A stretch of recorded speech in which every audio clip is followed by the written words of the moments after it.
Segera download Apa saja yang Quran disebut oleh Tadabbur, Al-Quran jika dia meraih tafsir satu dalam kebaikan. genggaman Contoh Anda. bulan Ramadan adalah bulan Al-Quran.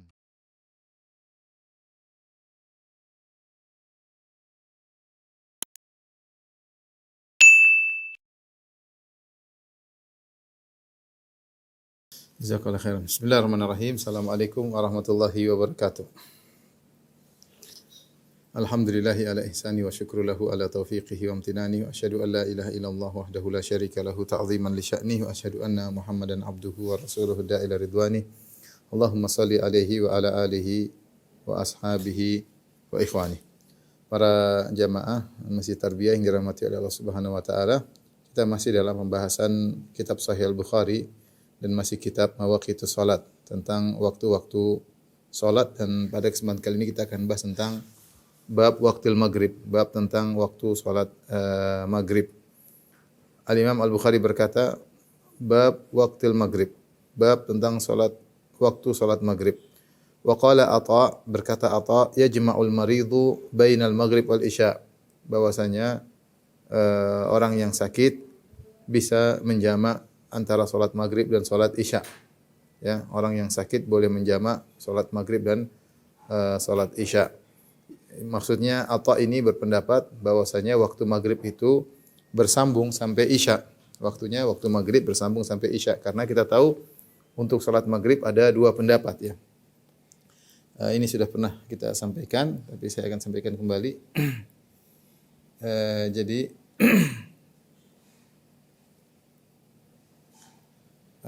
para ulama khilaf tentang waktu salat maghrib. Salat maghrib awal waktu maghrib sepakat semuanya. Maghrib adalah terbenamnya matahari. Terbenam matahari. Tapi untuk akhir maghrib, maka ada dua pendapat, khilaf dua pendapat. Dua pendapat ya. Pendapat pertama, ini pendapat jumhur ulama, mayoritas ulama, bahwasanya waktu maghrib bersambung dengan awal dengan waktu isya. Jadi tidak ada jeda waktu isya. Itu tanpa jeda maksudnya. Tanpa jeda. Yaitu kapan? Waktu maghrib ya, dari terbenam matahari, akhirnya adalah sampai zahabu syafaqil ahmar, yaitu hingga hilangnya mega merah di langit. Kalau mega merah di langit hilang, maka selesai waktu maghrib dan masuk pada waktu isya. Adapun sebagian ulama, di antaranya adalah Imam Syafi'i, dalam pendapatnya yang qadim ya, dalam pendapat yang jadid, dalam qaulul jadid, pendapatnya yang terbaru. Jadi Imam Syafi'i ini rahimahullahu taala pernah tinggal di Baghdad, kemudian beliau tinggal di Mesir. Ketika beliau tinggal di Baghdad, beliau punya fatwa-fatwa yang dikenal dengan al-qaul al-qadim, pendapat lama. Kemudian setelah beliau di Mesir, beliau punya fatwa-fatwa baru lagi yang disebut dengan al-qaulul jadid, pendapat baru. Beliau sendiri berubah ijtihad beliau. Di antaranya untuk waktu akhir salat maghrib, beliau punya qaulul qadim. Qaulul qadim ini pendapat Imam Syafi'i dalam qaulul qadim. Imam Syafi'i dalam al-qaulul qadim itu pendapat lamanya. Pendapat lama beliau. Adapun pendapat yang baru yang terbaru, bahwasanya waktu maghrib itu hanya sekitar ya cukup untuk berwudu ketika azan, kemudian menjawab azan, kemudian salat 2 rakaat, kemudian salat maghrib, kemudian salat ba'diyah. Ya kira-kira 15 sampai 20 menit, kurang lebih 15 hingga 20 menit. Ya, kira-kira demikian. Jadi tidak memanjang, hanya cukup waktu yang cukup buat berwudu, kemudian salat Jadi waktunya sempit. Ini menunjukkan waktunya sempit. Waktunya sempit. Sempit, tidak nyambung dengan isya. Tidak bersambung dengan waktu isya. Artinya apa? Artinya ada jeda. Ada jeda antara maghrib dan isya. Sebagaimana ada jeda antara subuh dan zuhur. Sebagaimana ada jeda antara subuh dan zuhur. Nah, ini khilaf di kalangan para ulama. Mazhab Syafi'i yang muktamad yang sekarang, mereka berpendapat dengan pendapat Imam Syafi'i yang qadim, pendapat yang lama, bahwasanya waktu maghrib dan isya bersambung. Waktu maghrib dan isya bersambung, ya. Taib, kita bahas di sini. Ketika Atha berkata, dan ini Atha diriwayatkan disambung oleh Abdul Razzaq al-Musannaf dari Ibnu Jurayj dari Atha. Dia berkata, yajma'ul marid bainal maghrib wal isya. Bahwasanya orang yang sakit boleh menjamak antara maghrib dan isya. Isyarat bahwasanya Atha memandang bahwasanya waktu maghrib dan isya tidak ada jeda. Karena kalau ada jeda tidak bisa dijamak. Seakan-akan fikihnya seperti itu. Sebagaimana kita enggak boleh menjamak subuh dengan zuhur. Kita enggak boleh menjamak subuh dengan zuhur. Kenapa? Antara subuh dan zuhur ada jedanya. Tapi kalau antara zuhur dengan asar kita boleh jamak karena tidak ada jeda. Sebagaimana antara maghrib dan isya kita boleh jamak karena tidak ada jeda. Tidak ada selang waktunya. Makanya ketika Atha berpendapat orang yang sakit boleh menjamak antara maghrib dan isya, menunjukkan waktu maghrib itu nyambung sampai isya. Ini kita ambil dari fikih perkataan Atha. Yang pertama demikian. Seakan-akan dia mengisyaratkan bahwasanya waktu maghrib bersambung sebagaimana pendapat mayoritas ulama. Waktu maghrib bersambung sampai mega merah hilang. Jadi langsung masuk waktu isya, tidak ada jeda. Sehingga bisa dijamak. Yang kedua yang bisa kita ambil dari faedah ini, bahwasanya Atha memandang bahwasanya orang yang sakit boleh menjamak salat, ya. Boleh menjamak salat. Ini ada khilaf di kalangan para ulama, ya. Apakah orang sakit boleh menjamak salat, ya, secara mutlak? Maka Imam Ahmad dan Ishaq bin Rahawai memandang boleh karena orang sakit seperti orang musafir. Bahkan Allah Subhanahu wa taala dalam Al-Qur'an menggandingkan antara sakit dan safar. Seperti dalam uzur puasa kata Allah Subhanahu wa taala, "Wa man kana minkum maridan aw ala safarin fa iddatun ayyamin ukhra." Barang siapa yang sakit atau sedang bersafar, ya. Allah menyebutkan dua uzur ini.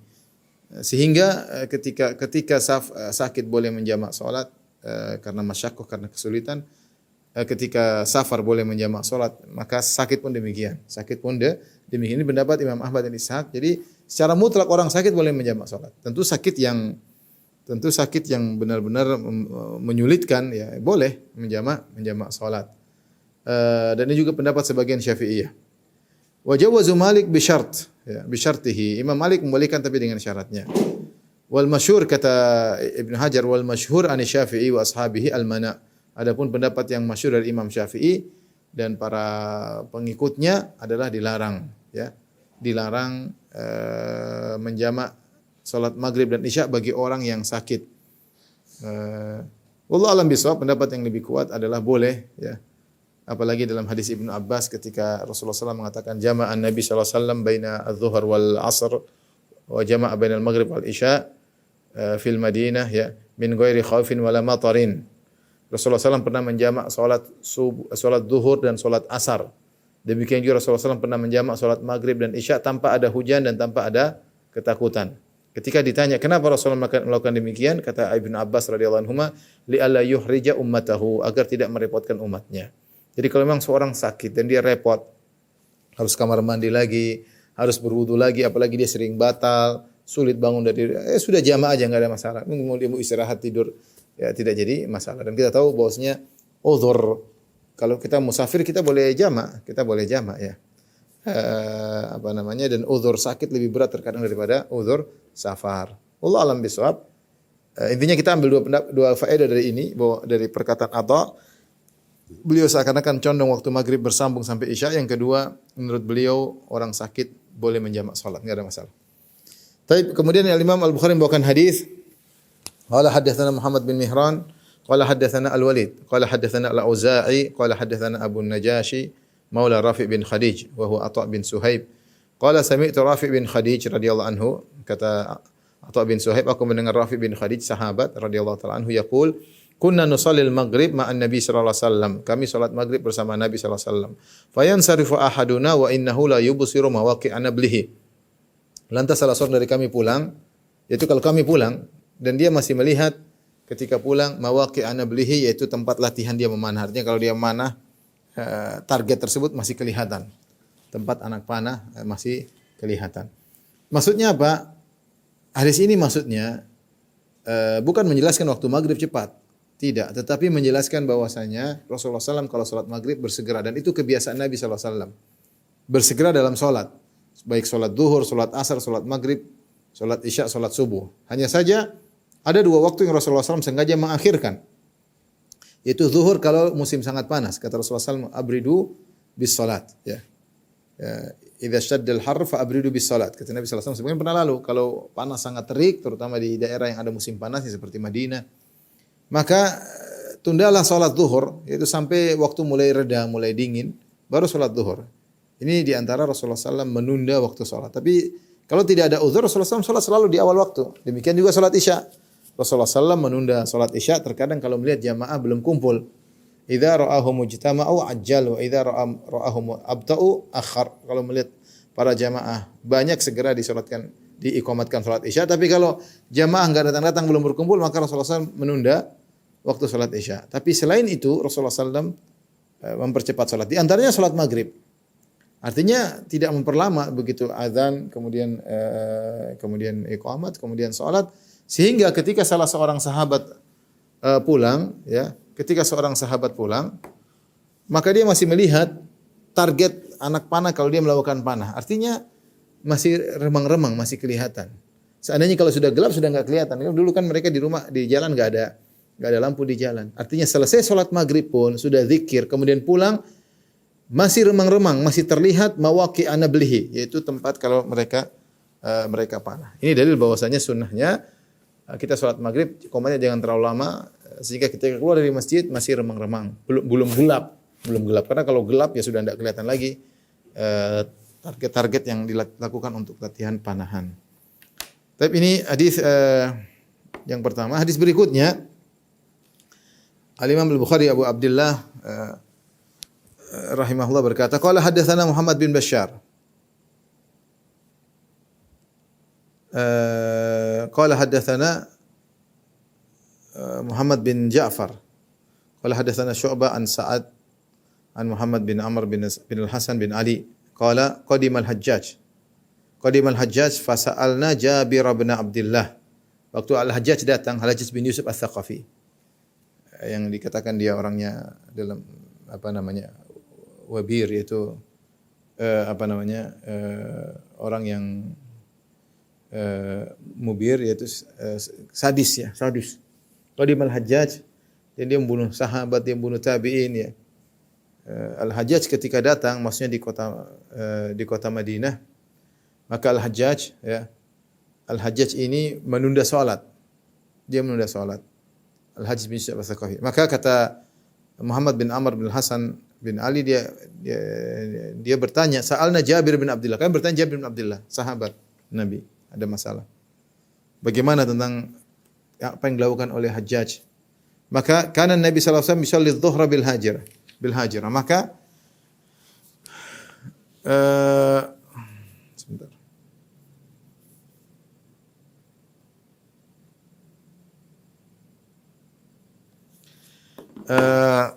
Maka Jabir menjelaskan Nabi SAW salat zuhur di waktu siang bil hajir, itu masih trik-triknya. Artinya Rasulullah SAW tidak menunda salat zuhur karena Hajjaj ini menunda salat zuhur. Sebagian pernah kita lalu penjelasannya. Wal asr wa syamsu naqiyah. Dan Rasulullah juga salat asar juga awal waktu sehingga matahari masih bersih, ya, masih bersih, tidak ada kuning-kuningnya. Rasulullah salat di awal waktu. Wal maghrib idza wajabat. Rasulullah salat maghrib juga cepat, ketika matahari tenggelam langsung Rasulullah SAW salat maghrib, tidak lama-lama. Ya, wal isya ahyan. Adapun isya terkadang begini, terkadang begini. Idza ra'ahum mujtama'u ajjal. Kalau Nabi melihat mereka bersegera, maka Rasulullah sudah melihat para sahabat kumpul, maka beliau menyegerakan salat Isya. Wa idza ra'ahum abta'u, kalau Rasulullah SAW melihat mereka datang telat, akhar, maka Rasulullah SAW tunda waktu salat Isya. Wa subha kanu atau kana Nabi SAW yusalliha bi ghalas. Adapun subuh, maka Rasulullah SAW salatnya di waktu ghalas, waktu masih remang-remang. Ya, masih remang, itu bercampur antara fajar, cahaya fajar dengan gelapnya malam. Ini semua dalil bahwasanya Rasulullah SAW salat di awal waktu, kecuali Isya terkadang ditunda kalau para sahabat terlambat datang. Artinya Jabir ingin menjelaskan bahwasanya apa yang dilakukan oleh Hajjaj bin Yusuf Ats-Tsaqafi menyelisih sunnah. Apa yang dikerjakan oleh Hajjaj bin Yusuf Ats-Tsaqafi menunda salat menyelisih sunnah. Saya bacakan faedah dari Ibnu Hajar rahimahullah. Dia berkata faedah ilmu. Kana qudumul Hajjaji al-Madinata amiran 'alaiha min qibali Abdul Malik bin Marwan sanata 74. Adalah kedatangan Hajjaj bin Yusuf Ats-Tsaqafi ke kota Madinah sebagai gubernur kota Madinah atas perintah khalifah ketika itu Abdul Malik bin Marwan.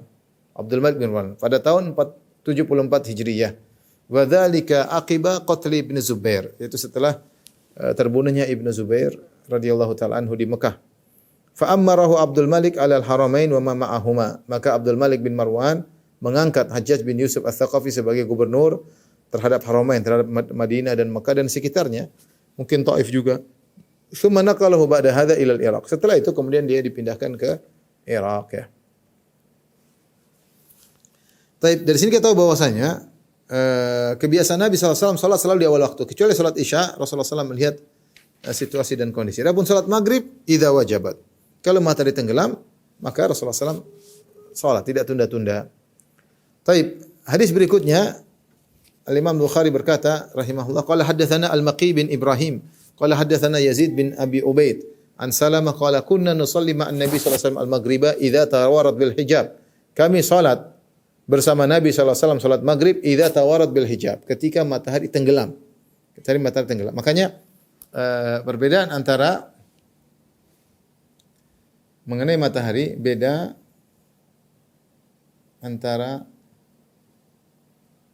Maghrib dan Isya, Maghrib dan subuh, Maghrib dan subuh, Maghrib dan subuh. Beda terkait matahari, maksudnya terkait matahari.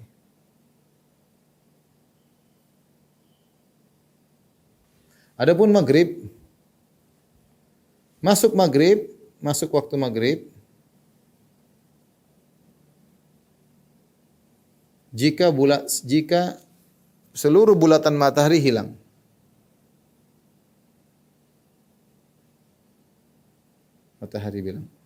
Matahari hilang. Ini baru disebut waktu Maghrib. Contoh, maksudnya kalau ini cakrawala, kalau ini matahari, misalnya begini. Ini belum Maghrib. Misalnya begini, ini juga belum Maghrib. Kalau semua sudah hilang di bawah gini, baru ini Maghrib. Semuanya di bawah hilang, ya. Baru ini Maghrib. Ini belum, ya. Atau gambarnya salah kali ya. Misalnya bayangannya di bawah begini. Ya. Ini belum. Kalau semuanya sudah di bawah begini, nah baru ini waktu Maghrib, ya, seperti itu. Kalau masih ada kelihatan merah-merahnya, maka belum masuk waktu Maghrib. Karena idza wajabat tawarat bil hijab, jika matahari hilang semua dalam tertutup dengan cakrawala, hilang. Adapun subuh bedanya, subuh berakhir,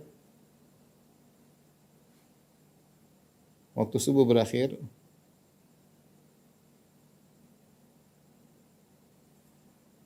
begitu awal terbit, begitu awal muncul bulatan matahari.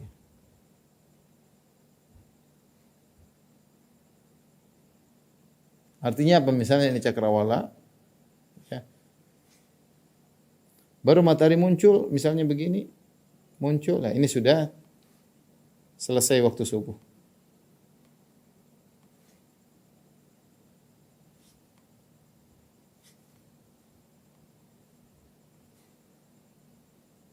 Selesai waktu subuh.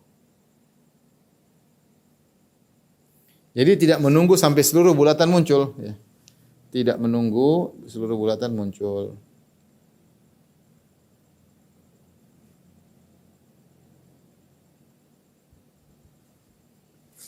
Ini bedanya antara maghrib dengan isya.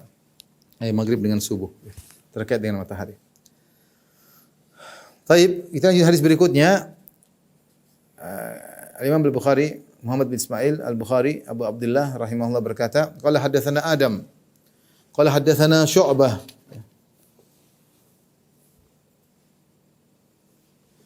Qala haddatsana Syu'bah, qala haddatsana Amr bin Dinar, qala sami'tu Jabir bin Zaid an Ibnu Abbas radhiyallahu ta'ala anhuma. Dari Ibnu Abbas radhiyallahu anhuma, qala shalla Nabi sallallahu alaihi wasallam sab'an jami'an wa thamaniyatan jami'an. Wa thamaniyan jami'an, ya. Ini sudah lalu bahwasanya Rasulullah SAW pernah menjamak baik maghrib dengan isya, makanya sab'an langsung maghrib isya 3 dan 4. Jadi bukan dalam kondisi safar, karena jamak tidak harus safar, ya. Makanya Rasulullah salat 7 rakaat. 7 rakaat maksudnya maghrib dan isya. Maghrib 3, isya 4. Karena sebagian orang menyangka namanya jamak harus safar, padahal tidak. Yang disunahkan ketika safar itu qashar, adapun jamak urusan lain. Kita bisa jamak tanpa safar. Tadi Ibnu Abbas mengatakan Rasulullah SAW menjamak salat di waktu di Madinah tanpa ada takut dan tanpa ada hujan. Tapi Rasulullah jamak, ya. Sab'an yaitu maghrib dan isya 7 rakaat. Kemudian Rasulullah SAW juga menjamak thamaniyan 8 rakaat jami'an, maksudnya zuhur sama asar. Rasulullah SAW menjamak salat zuhur sama asar 4-4. Ini bisa kita lakukan dalam kondisi sulit, kepepet, kita ingin salat tidak ada masalah. Contoh kita mau berangkat, safar, pesawat misalnya kita zuhur, pesawat jam 2:30 misalnya, sebelum asar, menjelang asar, repot. Jadi kalau kita pergi ke arah timur mungkin sampai sudah maghrib, ya. Nggak mungkin asar di jam maghrib. Nah, kita jamaah aja zuhur dan asar 4-4 baru kita naik pesawat. Nah, sehingga kita nanti tidak perlu sholat di pesawat, ya. Sholat di pesawat akhirnya tidak sempurna karena wudunya susah, menghadapnya terkadang tidak bisa berdiri, terkadang menghadapnya tidak bisa arah kiblat. Maka lebih baik kita jamak takdim dengan 4 rakaat. Baru kemudian kita naik pesawat, aman. Tapi pembahasan berikutnya bab ke-19, bab yang baru. Bab man kariha an yuqalil maghrib al-isya. Bab di mana pendapat yang membenci dikatakan maghrib dengan nama isya. Maghrib namanya maghrib, jangan disebut dengan isya. Karena dahulu orang-orang Arab Badui menamakan maghrib dengan isya. Al-Imam Al-Bukhari berkata, rahimahullah, qala hadatsana Abu Ma'mar, wa huwa Abdullah bin Amr. Qala hadatsana Abdul Warith anil Husain, qala hadatsana Abdullah bin Buraidah, qala hadatsani Abdullah Al-Muzani anna Nabiy sallallahu alaihi wasallam qala. Dari Abdullah bin Al-Muzani radhiyallahu anhu, beliau berkata Nabi sallallahu alaihi wasallam bersabda, la taglibannakum al-a'rabu. Janganlah kalian didominasi oleh orang Arab Badui. Alasmi salatikum al-maghribi. Jangan sampai kalian terkalahkan dengan nama salat kalian yaitu maghrib, yang nama syar'inya salat maghrib. Qala wa taqulul a'rab hiya al-isya. Orang-orang Arab Badui menamakan salat maghrib dengan salat isya. Padahal syariat Rasulullah menamakan salat maghrib. Di sini Rasulullah SAW tidak suka orang-orang Arab Badui menamakan salat maghrib dengan salat isya. Siapa orang Arab Badui? Orang Arab Badui adalah orang yang tinggal di kampung, fil badiyah, di pedalaman-pedalaman. Ya. Meskipun dia bukan orang Arab, meskipun dia bukan orang Arab. Bisa jadi orang Arab, bisa jadi selain Arab. Pokoknya tinggal di pedalaman disebut al-A'rab. Al-A'rab. Kalau satu orang disebut A'rabi. Ya, sini dinukil oleh Ibnu Hajar, beliau berkata, qala al-Qurtubi, al-A'rab man kana min ahli al-badiyah wa illam yakun Arabiyan. Siapa yang tinggal di kampung pedalaman maka dia A'rabi meskipun bukan orang Arab. Jadi Arab Badui namanya A'rabi. Kalau al-Arabi adapun wal Arabi yaitu man yantasibu ila al-Arab wa lam walau lam yaskunul badiyah. Walau lam yaskunil badiyah. Adapun orang yang Arabi yaitu yang bernisbahkan kepada suku Arab meskipun dia tidak tinggal di pedalaman ya. Jadi kalau dibilang anta Masya Allah kayak Arabi ya, alhamdulillah kita bilang ya kayak Arabi berarti orang Arab. Tapi kalau dibilang anta kayak Arabi, Arabi maksudnya Arab Badui. Ante kayak Arabi, Arabi beda dari Arabi dengan Arabi. Kalau Arabi maksudnya Arab, kalau Arabi maksudnya Arab Badui. Nah, orang Arab Badui ini mereka menamakan salat maghrib dengan salat isya. Rasulullah tidak suka. Kenapa? Karena isya itu bidayat zulmatil lail. Namanya isya itu awalnya gelap. Sehingga kalau dinamakan salat maghrib dengan salat isya, disangka bahwasanya namanya maghrib itu baru dikerjakan kalau sudah gelap. Padahal tidak, matahari baru terbenam masih kelihatan. Masih merah, masih kelihatan. Tadi Rasulullah SAW selesai salat masih kelihatan target panah. Sehingga nama ini bisa punya pengaruh. Nama syar'i ini kalau dirubah bisa punya pengaruh ya. Nama syar'i kalau dirubah bisa punya pengaruh dalam pemahaman ya. Maka jangan nama yang syar'i dirubah menjadi nama yang tidak syar'i. Seperti ini, seperti maghrib dinamakan dengan isya. Secara bahasa isya adalah awal malam. Awal malam maksudnya awal kegelapan. Nanti disangka kalau orang sholat isya jam 8, disangka masih boleh sholat maghrib jam 8 karena disebut isya. Isya itu kan udah malam ya. Oleh karenanya Rasulullah melarang, kata Rasulullah SAW, la taglibannakum al-a'rab, jangan sampai kalian kalah didominasi orang Arab Badui yang mereka menamakan salat maghrib dengan salat isya. Sebut saja salat maghrib karena maghrib diambil dari maghribus syams, itu di mana idza gharabatis syams itu matahari terbenam. Lafal maghrib itu sendiri mengisyaratkan terbenamnya matahari. Dari ghurub, maghrib yaitu terbenam matahari. Ya, maka jangan dirubah menjadi isya.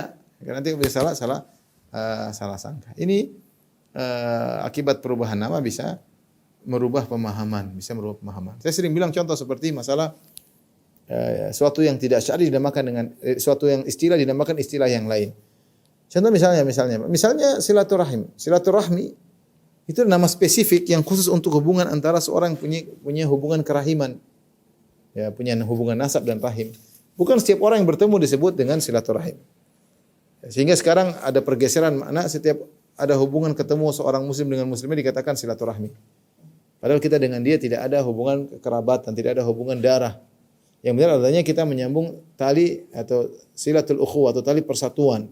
Itu benar. Tapi kalau silaturahim adalah istilah khusus yang dalam syariat memiliki nilai yang lebih tinggi daripada sekedar hanya tali ukhuwah Islamiyah. Nah, karena orang menyangka kalau setiap bertemu dengan sama muslim disebut dengan silaturahmi, akhirnya silaturahmi yang sesungguhnya tidak diperhatikan. Ketemu dengan teman-teman, kita silaturahmi. Silaturahmi sesungguhnya kepada ibunya, kepada kakaknya, kepada adiknya tidak diperhatikan. Sehingga bisa jadi seorang sangat menyambung hubungan dengan teman-temannya, tapi sama keluarganya dia qati'ur rahim, mutus silaturahmi. Padahal pemutus silaturahmi dosa besar, terancam dengan neraka. Ini contoh, kita menamakan suatu dengan istilah yang tepat ya. Istilah yang tepat karena penamaan ini punya pengaruh. Betapa banyak orang tersesat gara-gara nama yang keliru ya. Riba dibilang bunga bank, faedah dibilang faedah. Faedah namanya bagus, faedah, bunga. Padahal riba orang mungkin dibilang riba mungkin ya. Nama-nama yang zina dibilang apa? Pekerja seks komersil ya misalnya. Bilang pezina. Pekerja seks komersil saya bentuk penghormatan. Ya. PSK itu pezina. Dia baik. Syar'inya namanya pezina. Ya. Sebagian orang menamakan khamar dengan masyrub ruhi, minuman rohani. Ya. Padahal khamar. Ya. Maka hati-hati kalau suatu ada istilah kita sebut namanya sesuai dengan syar'i karena bisa merubah pemahaman ya. Baik. Kita lanjutkan. Bab dzikrul isya wal atamah wa man ra'ahu wasi'an.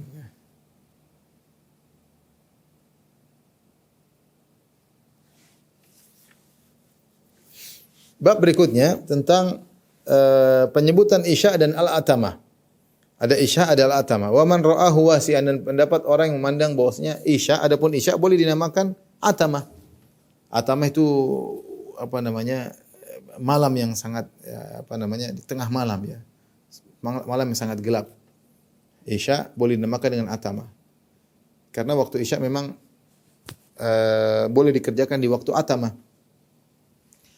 Qala Abu Hurairah radhiyallahu anhu, dari Abu Hurairah radhiyallahu anhu, anin Nabi sallallahu alaihi wasallam, dari Nabi sallallahu alaihi wasallam, Rasulullah SAW bersabda, "Athqalus salati 'alal munafiqin al-isya wal fajr." Salat yang paling berat bagi orang munafik adalah salat isya dan salat fajar. Salat isya dan salat subuh. Wa qala law ya'lamuna ma fil atamah wal fajr. Dan Nabi berkata, kalau mereka tahu tentang pahala yang Allah sediakan dalam salat isya dan salat subuh. Di sini Al-Imam Al-Bukhari mendatangkan dua hadis.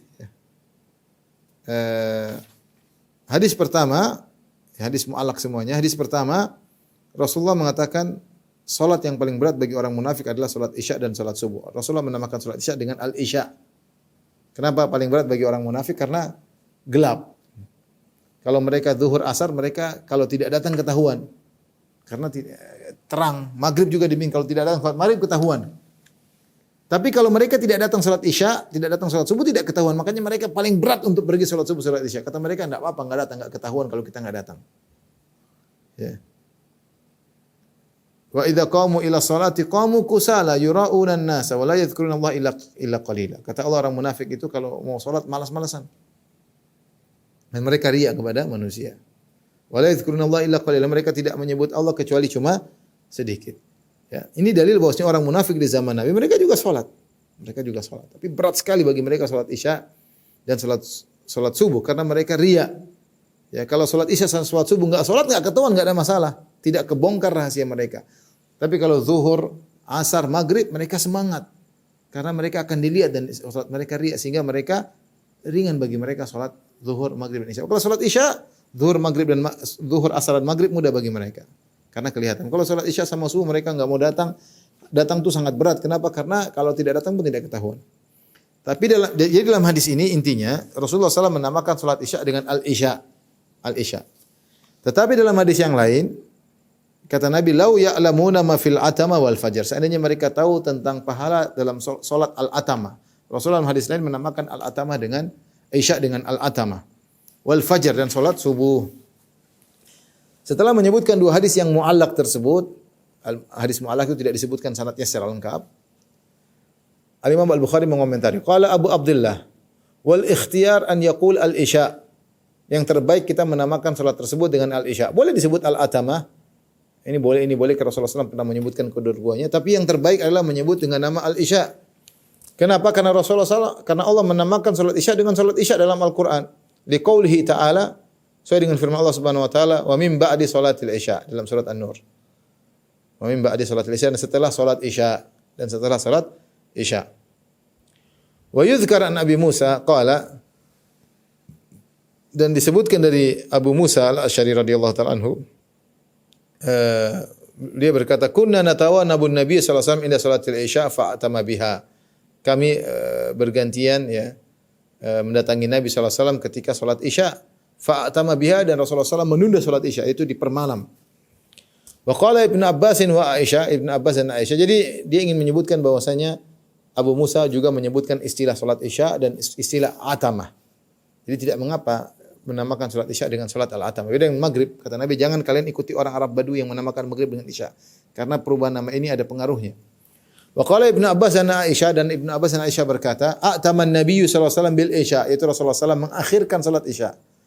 Wa qala ba'dhum an Aisyah ta'atama Nabi sallallahu alaihi wasallam bil atama. Dalam riwayat yang lain Aisyah berkata, a'tama Nabi sallallahu alaihi wasallam bil atama. Rasulullah SAW menunda salat atama, salat isya.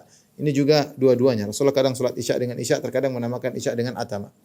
Wa qala Jabir radhiyallahu anhu kana Jabir bin Abdullah radhiyallahu anhu kana Nabi sallallahu alaihi wasallam yusalli isya. Rasulullah SAW salat isya. Wa qala Abu Barzah kana Nabi sallallahu alaihi wasallam yuakhirul isya. Kata Abu Barzah al-Aslami, Rasulullah SAW dahulu mengakhirkan salat isya. Wa qala Anasun akhara Nabi sallallahu alaihi wasallam al-isya al-akhirah. Nabi mengakhirkan isya yang terakhir. Isya yang terakhir salat isya. Ini ungkapan-ungkapan dari para sahabat tentang isya. Ada yang menamakan isya, ada yang menamakan atama dan dua-duanya tidak jadi masalah. Wa qala Ibnu Umar wa Abu Ayyub wa Ibnu Abbas radhiyallahu anhum salat Nabi sallam al-maghrib wal isya. Nabi sallam salat maghrib dan isya.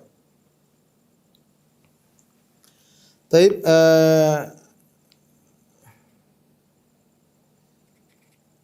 salaf berselisih tentang penamaan salat isya dengan al-atamah. Ada yang tidak suka seperti Ibnu Umar sang perawi hadis dan ada yang mengatakan boleh ya seperti diriwayatkan dari Abu Bakar As-Siddiq radhiyallahu taala anhu. Dan di antara mereka yang berpendapat lebih utama dinamakan isya, jangan dinamakan dengan al-atamah. Dan ini pendapat Al-Bukhari ya. Jadi bolehkah kita menyebutkan salat isya dengan salat al-atamah? Jadi khilaf. Ada yang mengatakan dibenci makruh, ada yang mengatakan boleh secara mutlak, ada yang mengatakan tengah-tengah boleh tapi yang lebih utama adalah salat isya karena Allah menamakan salat isya dalam Al-Qur'an wa min ba'di salatil isya. Tapi ini tidak kita ini dulu pernah terjadi seperti ini. Zaman sekarang saya rasa tidak ada yang menamakan salat isya dengan salat atama, sudah enggak ada lagi. Semua orang bilang salat isya, sudah ma'ruf salat isya. Demikian juga tidak ada lagi seorang menamakan salat maghrib dengan salat isya sekarang. Semua menamakan maghrib, isya. Alhamdulillah ya. Ya.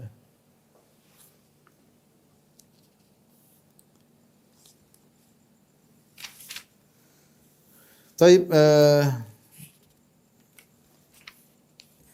lanjutkan hadis ya. Masih dalam bab ini di mana disebut dengan al-atamah, salat isya disebut al-atamah. Haddatsana Abdan kata Imam Bukhari haddatsana Abdan qala akhbarana Abdullah qala akhbarana Yunus aniz Zuhri qala Salim akhbarani Abdullah ya Abdullah bin Umar radhiyallahu anhu qala shalla lana Rasulullah sallallahu alaihi wasallam lailatan salatal isya. So tadi Rasulullah sallallahu alaihi wasallam salat mengimami kami salat isya. Di sini Ibnu Umar meriwayatkan hadis dan dia menamakan salat dengan salat isya. Wa huwa allati yad'u an-nasul atama. Yang salat itu orang-orang menamakan dengan salat al-atamah. Tsumman sarafa, kemudian Rasulullah SAW selesai salat, fa aqbala alaina, dan Rasulullah SAW balik menghadap kami. Dan ini sunnahnya jika seorang imam selesai salat dia balik menghadap makmum. Mungkin ada nasihat yang disampaikan untuk ngecek siapa yang lagi salat, siapa yang tidak salat. Jadi balik sambil menghadap atau memberi nasihat. Rasulullah setelah salat dia balik menghadap makmum para sahabat. Kemudian Rasulullah SAW berkata, "Ara'aitum lailatakum hadhihi?" Bagaimana menurut kalian tentang malam ini? Fa inna ra'sa mi'ati sanatin minha la yabqa mimman huwa ala dhahril ardi ahadun. 100 tahun sejak saat ini, siapapun yang masih hidup sekarang tidak ada yang akan tersisa lagi. Semuanya pasti meninggal. Dan dijelaskan oleh para ulama, maksudnya Rasulullah berbicara tentang orang yang masih hidup malam ini. Kalau dia masih ada yang siapapun yang masih hidup malam ini tidak akan berumur lebih dari 100 tahun sejak malam ini.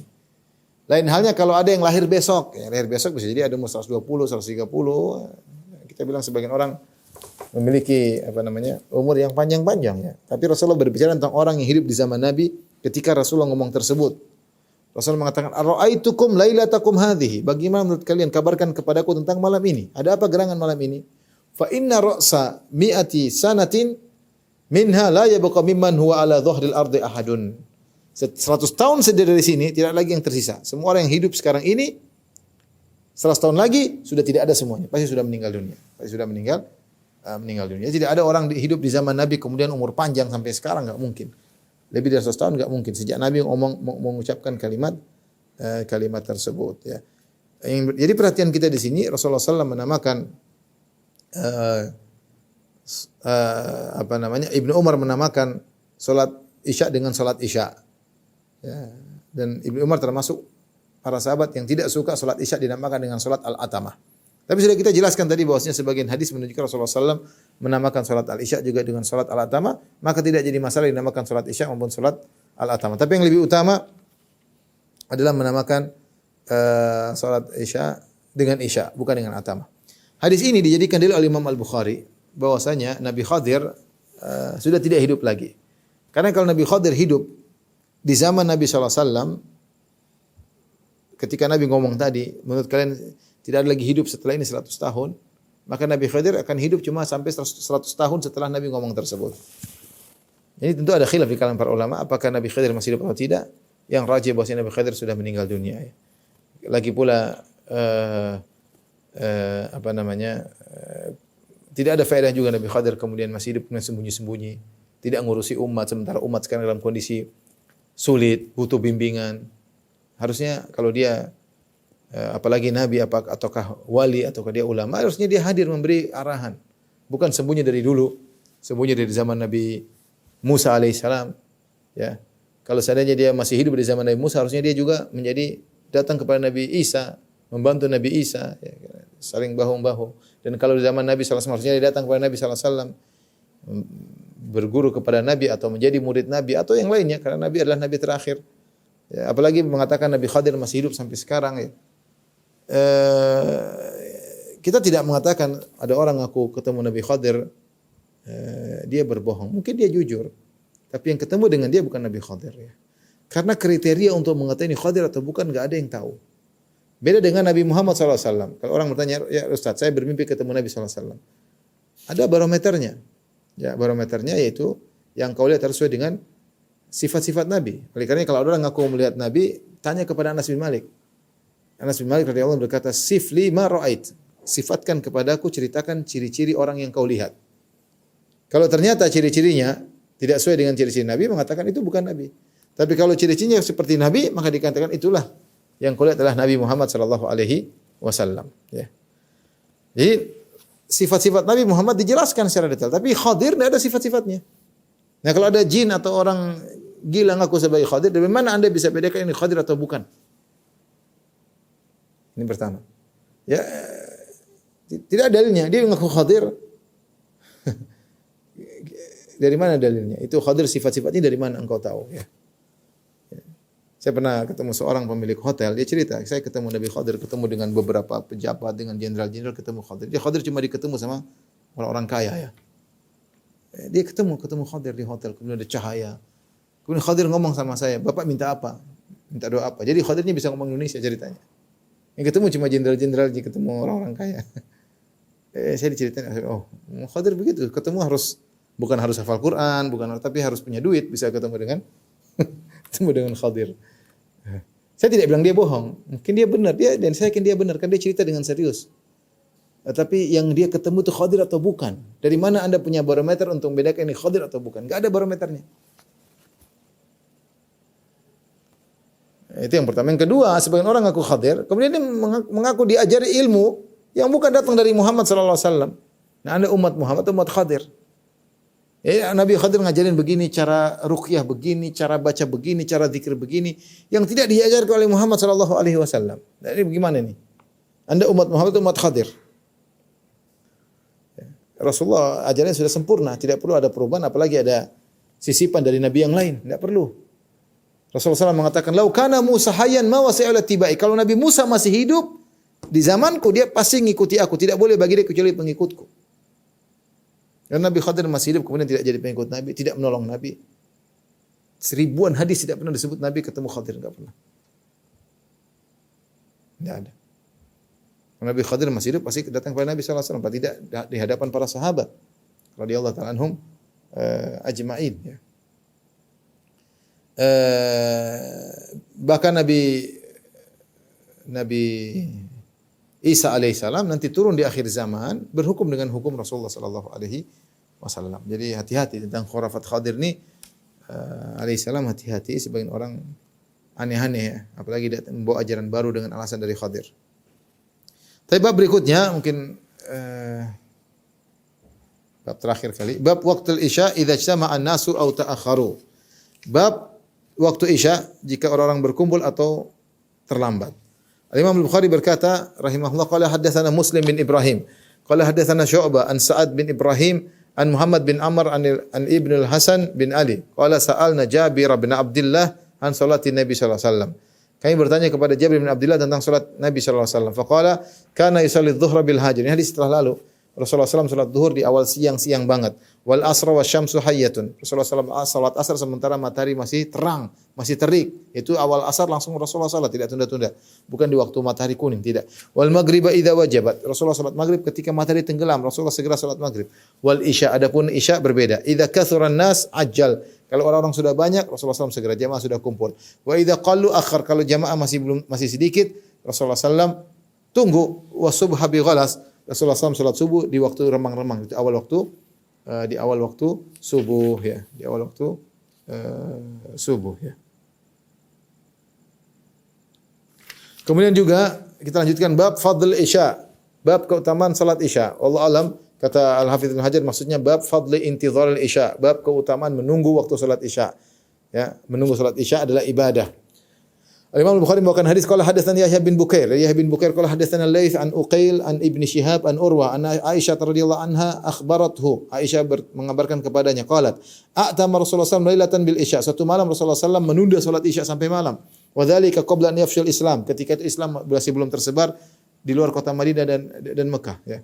Falam yakhruj hatta qala Umar, Rasulullah tidak keluar untuk salat isya saking malamnya sampai Umar berkata naman nisa wasibyan. Ya Rasulullah, ibu-ibu sudah pada tidur, anak-anak sudah pada tidur. Fa kharaja fa qala li ahli masjid. Maka dia pun keluar, Rasulullah keluar sallallahu alaihi wasallam dan beliau berkata kepada orang-orang yang sedang menunggu beliau, "Ma yantadhiruha ahadun min ahli al-ardi ghairukum." Tidak ada seorang pun dari penghuni bumi yang menunggu salat isya seperti kalian. Artinya ini merupakan kemuliaan. Menunggu salat isya adalah ibadah sampai sebagian mengantuk, sebagian ketiduran. Hadis berikutnya, jadi ada keutamaan menunggu salat isya. Meskipun ditunda sabar menunggu. Hadis berikutnya Al-Imam Al-Bukhari rahimahullah berkata qala hadatsana Muhammad bin Ala qala akhbarana Abu Usama an Buraid an Abi Burda an Abi Musa qala kuntu ana wa ashabi alladhina qadimu ma'i fi safinah nuzulan fil Baqi' Buthan wa Nabi sallallahu alaihi wasallam bil Madinah. Aku dan para sahabatku yang datang, yaitu datang dari Yaman, kami naik perahu ya. Mereka dari Yaman kalau tidak salah, mereka juga bertepatan kalau tidak salah bersama dengan dalam sirah bersama dengan datangnya para sahabat dari Habasyah. Kami naik kapal dan kami pun tinggal di Baqi' Buthan. Wa Nabi sallallahu alaihi wasallam di Madinah. Sementara Nabi di Madinah. Fa kana yatanawwabu Nabi sallallahu alaihi wasallam inda salatil isya kulla lailatin nafarun minhum. Maka sebagian kami tetap di tempatnya, sebagian lagi salat isya bersama Nabi sallallahu alaihi wasallam ganti-gantian. Fawafaqna an-nabiyya alaihi salam ana wa ashabi wa lahu ba'dhu syughul fi ba'dhi amrihi. Maka suatu hari kami salat isya bersama Nabi sallallahu alaihi wasallam, ngepasi ketika itu Nabi ada sebagian kesibukan. Sehingga salat isyanya Rasulullah tunda, fa'atama ada kesibukan, fa'atama bis salati hatta baharal lail. Rasulullah SAW pun tunda salat isya sampai gelap banget, ya, sampai bintang-bintang semua sudah kelihatan. Tsumma kharaja Nabi sallallahu alaihi wasallam fa shalla bihim. Setelah Rasulullah SAW keluar dan salat isya, mengimami salat isya. Falamma qadha salatahu qala liman hadarahu. Ketika Rasulullah SAW selesai salat, beliau berkata kepada orang hadir, "Ala risrikum abshiru inna min ni'matillahi 'alaikum annahu laisa ahadun minan nasi yusalli hadhihi sa'ata ghairukum aw qala ma shalla hadhihi sa'ata ahadun ghairukum." Kata Rasulullah SAW, tenang. Mereka capek nungguin Nabi SAW. Tenang, bergembiralah. Sungguhnya di antara nikmat Allah kepada kalian, tidak seorang pun dari manusia ya selain kalian yang salat isya di waktu ini, atau tidak seorang pun dari kalian yang melaksanakan salat isya di waktu ini ya. Kata Abu Musa, la yadri ayal kalimataini qala. Perawi berkata, aku tidak tahu apa yang diucapkan di antara Nabi ini atau itu. Tapi maknanya sama. Qala Abu Musa, faraja'na farha bima sami'na min Rasulillah. Kami pun kami balik dengan gembira karena kami dengar perkataan Nabi, tidak ada seorang pun di atas muka bumi yang salat seperti kalian menunggu waktu salat isya sampai salat isya agak malam. Ini menunjukkan keutamaan menunda salat isya dikerjakan di waktu yang lebih malam. Sampai kapan? Ada yang mengatakan sampai sebelum sepertiga pertama lewat. Ya, artinya kalau kita bagi malam menjadi 3, misalnya jam 6 terbenam matahari sampai jam 4 misalnya 10 jam. 10 jam bagi 3 kira-kira 3,5 jam ya. Artinya kalau kita salat isya sampai jam setengah 10 masih oke. Setengah 10 masih oke. Atau jam 9, setengah 10. Itu sudah berat ya. Tapi itu baik ya. Sampai waktu segitu, bukan sampai berlebihan sampai jam 10, jam 11, enggak. Kira-kira jam 9, jam setengah 10, segitu. Maksudnya ditunda. Dan itu sunnah. Namun sunnah ini, kata Ibnu Battal, wala yasluhu dzalika al-an lil a'immah. Sekarang tidak pas lagi untuk para imam-imam. Li'annahu sallallahu alaihi wasallam amara bi takhfif. Kan datanglah hadis dalam hadis yang lain Rasulullah SAW menyuruh untuk meringankan salat. Wa qala inna fihim adh-dha'ifi wa dzal hajah. Perhatikan makmum ada yang lemah, ada yang punya keperluan, ada yang mau kerja besok, sehingga tidak perlu ditunda sampai lama-lama tersebut ya.